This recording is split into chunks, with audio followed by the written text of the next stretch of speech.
Hi guys, ಇದೊಂದು ಚಿಕ್ಕ tricks ನಿಮಗೆ ಗೊತ್ತಿದ್ದರೆ ಪಕ್ಕಾ ನೀವು ಮನೆಯಲ್ಲಿ ಹೋಟೆಲ್ ಸ್ಟೈಲಲ್ಲಿ ಮಾಡುವಂಥ ನೂಡಲ್ಸ್ನ ನೀವು ಮನೆಯಲ್ಲೇ ಮಾಡ್ಕೊಂಡು ತಿನ್ಬೋದು. ವಿಡಿಯೋ ಕೊನೆಯವರೆಗೂ ನೋಡಿ, ನಿಮಗೆ ಅದಕ್ಕೆ ಒಂದೊಂದಾಗಿ ನಾನು ಟ್ರಿಕ್ಸ್ನ ಹೇಳ್ಕೊತಾ ಹೋಗ್ತೀನಿ. ಒಂದು ಪಾತ್ರೆಯಲ್ಲಿ ಬಿಸಿನೀರು ಕಾಯಕ್ಕಿಡಿ, ಅದರಲ್ಲಿ ಸ್ವಲ್ಪ ಉಪ್ಪು, ಸ್ವಲ್ಪ 1 ಸ್ಪೂನ್ ಆಯಿಲ್ ಹಾಕಿ ಕ್ಲೀನಾಗಿ ಒಂದು 70% ಬೇಯಿಸ್ಕೊಳ್ಳಿ. ಅದಾದ ನಂತರ ತಣ್ಣೀರಲ್ಲಿ ಈ ಥರ ಕ್ಲೀನಾಗಿ ತೊಳ್ಕೊಬೇಕು. ಅದನ್ನು ತೊಳ್ಕೊಂಡು ಅದು ಒಂದೊಂದು ಸ್ಟಿಕ್ಕಿ ಆಗ್ದಂಗಿರುತ್ತೆ. ಇದು ಟ್ರಿಕ್ ನಂಬರ್. ಗ್ಯಾಸ್ ಹಚ್ಚಿ ಒಂದು ದಪ್ಪ ಆದಂಥ ಪಾತ್ರೆ ಇಟ್ಕೋಬೇಕು, ಅದು ಕೆಳಗಡೆ ಅಂಟ್ಕೊಳ್ದಂಗೆ. ನಾನು ಮಕ್ಕಳಿಗೆ ಬೇಕಾಗಿರುವಂಥ ತರಕಾರಿ ಎಲ್ಲ ಮುಂಚೆನೇ ಕುಯ್ದಿಟ್ಕೊಂಡಿದ್ದೆ.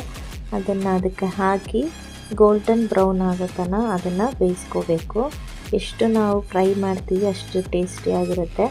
ವೆಜಿಟೇಬಲ್ ಜಾಸ್ತಿ ಫ್ರೈ ಆಗೋದು ಬೇಡ, ಆನಿಯನ್ ನಾವು ಫ್ರೈ ಆದರೆ ಸಾಕು.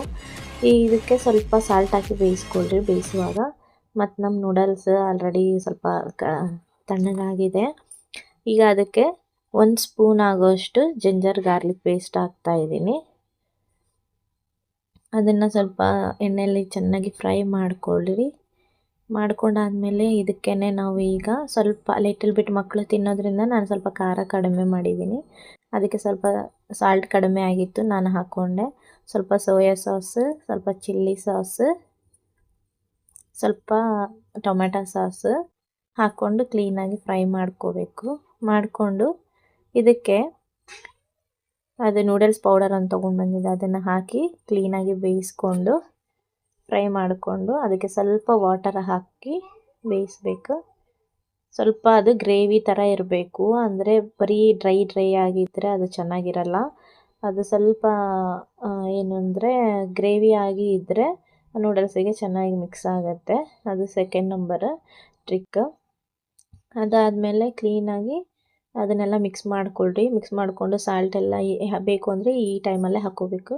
ಲಾಸ್ಟಿಗೆ ಸ್ವಲ್ಪ ಕೊತ್ತಂಬರಿ ಸೊಪ್ಪು ಹಾಕ್ಕೊಂಡು ಗಾರ್ನಿಷ್ ಮಾಡಿಕೊಂಡ್ರೆ ಸೂಪರ್. ನನ್ನ ಮಕ್ಕಳು ತಿಂದು ಸೂಪರ್ ಅಂತ ಹೇಳ್ತಾ ಇದ್ದಾರೆ ನೋಡಿ.